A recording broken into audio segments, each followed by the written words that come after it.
So we all see a big change in the way that businesses sell to businesses. There's a big move away from the field channel to the voice channel. And this is not some cynical move where we're just trying to use low-cost labour in a contact centre to do our selling. These are sophisticated machines that are selling complex products into large organisations. So how do you set up one of these sales hubs? How do you manage it? And how do you drive high levels of customer satisfaction? Today I'm joined by Darren Smith, the SVP of Sales Engineering at New Voice Media. And Darren has got many years' experience of doing this. Welcome, Darren. Perhaps you could share some of your thoughts on this. That's great. Thank you, David. Yeah, it's very interesting. I've spent a lot of my career within a sales environment from a technical sales perspective, moving from field sales, heavily oriented field sales environment. And increasingly we see the power and the value of what has traditionally been called the inside sales team, the telemarketing team, and the role and the requirements and the weighting provided or expected of the field sales guys is being moved more and more into that inside sales team. So they can take the power of having a team who are sat close together, they work closely together, they have all of the different elements required to sell their technology, their products, their services, all together, creating a huge amount of momentum and success in what is effectively a very close-knit team and community within any organization. So all of those kind of things really rely on, again, not just meeting people, that's still super important, of course, but also being very effective communicating over the phone, over different mediums, and making sure that we can actually understand, measure, and drive the processes that we need to make best use of those teams within any organization.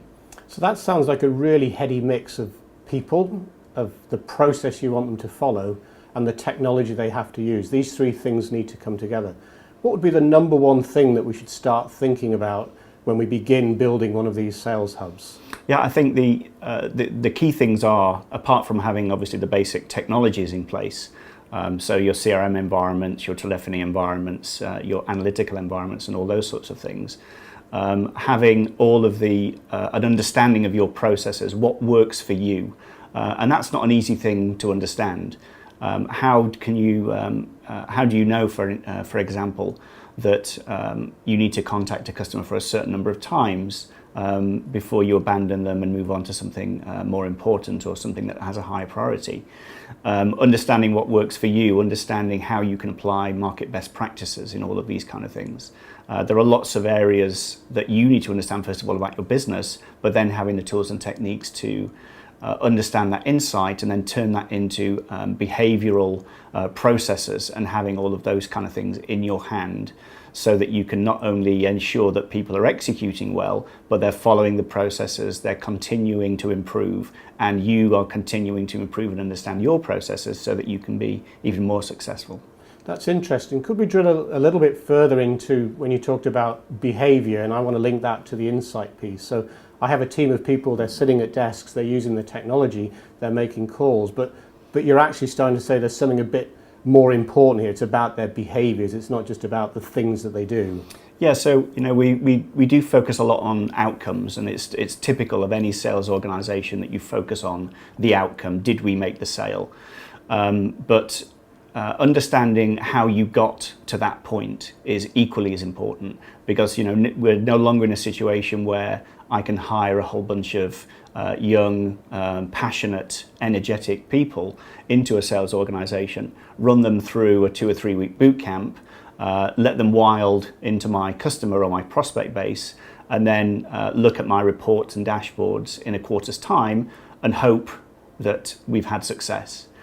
We need to maintain a much closer level of insight, a much closer level of measurement on all of those people, and ensure that they themselves are following our best practice, so that they're doing all of the things that we know are successful, that work for us, that work for our demographic, that work for our market, that work for the technology set that we're selling. So continually, not just measuring and gathering that insight, but also encouraging and understanding what the right behaviors are that we need to make sure that the people are actually doing. We're measuring those things, and we're rewarding the people who are doing those things correctly. So you're calling out there that the journey that people need to go along is as important as reaching the destination. The managers need to stop focusing purely on that destination and need to start focusing on the day-to-day, hour-to-hour things that people are doing.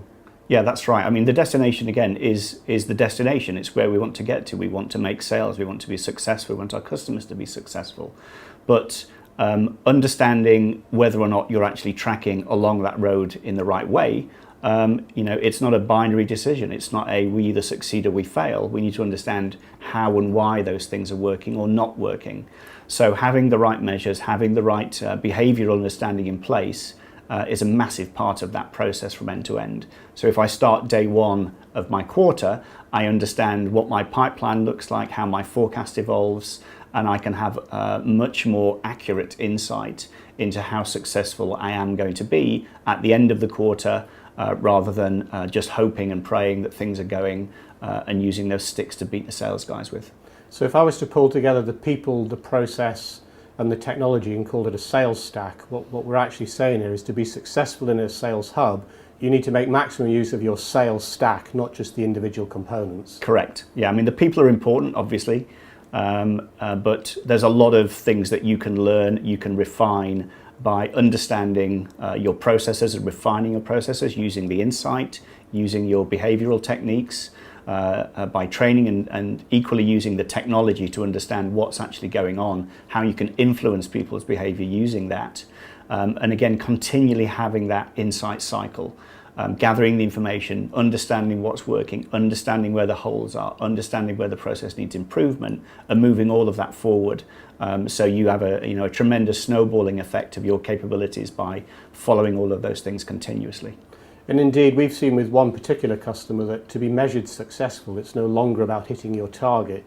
You have to demonstrate that you are using the technology. So your measure of success is both your financial return and also a measure that you use that sales stack completely well. Yeah, entirely. It's no longer a case of you just being the bag-carrying super salesperson. Those days are gone, for better or worse. It's equally as important for your management team and your shareholders and your executives to understand how you got there, why things aren't working, how things are progressing, and having fundamentally a full finger on that pulse throughout the entire sales cycle, not just at the beginning, not just at the end, understanding how things progress. So an interesting point there is you've really got to make this work across and span the whole sales process. It's not just individual parts of it. And it's really interesting the way that you use this analogy to sports and a sports coach, where a coach is coaching at every step of the way. Could you share the story again about the cycling and the climbing of the first hill is only one part of the journey? Yeah, I mean, cycling is a great analogy for all of these kind of processes.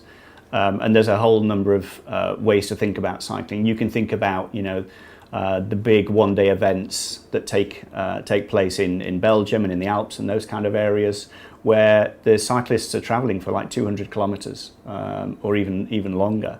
So having a plan is massively important, and understanding that what you're doing now affects what you can do towards the end of a race. And equally, you look at even longer races like the Tour de France, where the stage, the 150 kilometer stage that you're doing today, which is nice and flat, is something that you still need to be very mindful of and ensure that you're in the right position towards the end of the race, because tomorrow you have a climbing stage. And that may be shorter, it may be slightly longer, but you've got 8,000 meters of climbing to do. So it's really about those incremental gains that you can get from a coaching perspective, but then also understanding not the outcome today, but the outcome that you're moving towards over the next 3-4 weeks and even the next 3-4 quarters for larger engagements. So let's bring that into the sales hub then and start to think of that coaching activity that you're going to do in a sales hub. What does that really mean? What is the takeaway that someone should go and do now? I think the first thing to do is to start measuring, understand what works, understand your processes, understand where you do have gaps and when you can make improvements, understand what really good looks like. Within any sales environment, you've got people who are successful, people who are perhaps less successful. They're still successful. But look at what the really, really successful guys are doing. What are they doing differently? And how can you tap and capture that? And push your sort of behavioral aspects throughout the entire sales team. So again, you're applying that kind of thought of incremental gains from someone who is, a Tour de France winner into someone who is, got a semi-professional cyclist, and trying to move them towards that same goal. They may never be a Tour de France winner, but you've pushed them in exactly the right direction. So that taking your core performers and making them into top performers is a really important theme. And what sort of coaching technique should we use to do that? Well, I think there's a variety of things. I think the technology one is an important one, around ensuring people are capturing the right level of data, doing the right things at the right time, making sure they're calling and talking to their prospects at times which are appropriate for them. So things like having a good and well understood cadence of communication with your customers within your processes is super important as well. And there could be a number of channels that you work on. Voice, as we know, is really, really important. But emails and those kind of things are equally as important as well. But understanding, take for example, a lead or a prospect. As part of your understanding and your insight, your behavior that you want to have across the environment might be that you only touch that person 8 times. 6 of them could be different levels of voice communication at different times of the day, vary between different days of the week. So you're maximizing your chances of getting hold of that person and making that first contact. Those are the kind of behaviors that we want to have enforced and driven throughout the technology stack. So there's 2 interesting takeaways for me there. One is you've got to get the cadence right. You've got to get people using good cadence, which goes back to your cycling analogy. And the second is that you have to do this that spans the whole process. You can't just look at micro sections of the process. You've got to do this across the whole process. Correct. So now let's bring this real into business. If I'm about to embark on setting in a sales hub and I've got these ideas, I'm going to coach my team, I'm going to be moving the middle, I'm going to be looking at performance across the whole of the process. What are the number 1 or 2 things I should be focusing this on in terms of my management? Should I be looking at the deals that I have in the pipe, the health of those deals, the performance of the people? In your experience, what are the things we should look at? I think it's a mix of all of those things. So pipeline, again, is important, and there's lots of anecdotal information and relatively sophisticated science around pipeline movement and all of the formulaic stuff that you can wrap around that. And those things are great, but all of the kind of aspects really point to forecast accuracy. So how do things move from pipeline through to my forecast, through to closure? What are the insights and behaviors that I can have influence over to ensure that we guarantee success as best we can in what is a super competitive environment for most organizations? Those are the things I need to focus on, really, and having the technology in place to allow me to do that, to measure it and enforce it throughout the entire sales cycle. So if I was to summarize that, then is start with your sales stack, understand the components of those sales stack, and manage them across the whole of the sales journey and focus on your forecast accuracy. Correct.